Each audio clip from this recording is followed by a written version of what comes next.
Ta dậy sớm để ngắm bình minh, để thấy nắng mai lung linh rạng ngời. Còn ta dậy sớm mưu sinh với đời.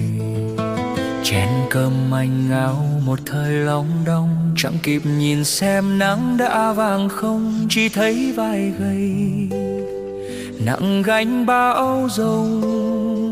Phố còn chìm trong giấc ngủ mơ sương. Ta đã ngược xuôi trên khắp nẻo đường. Người mơ mộng mị, người thương dịu dàng. Ta mơ đời mình bớt những dở dang. Mồ hôi thấm đẫm đôi bàn tay trái, thắp cho người thương ánh sáng ngày mai. Đời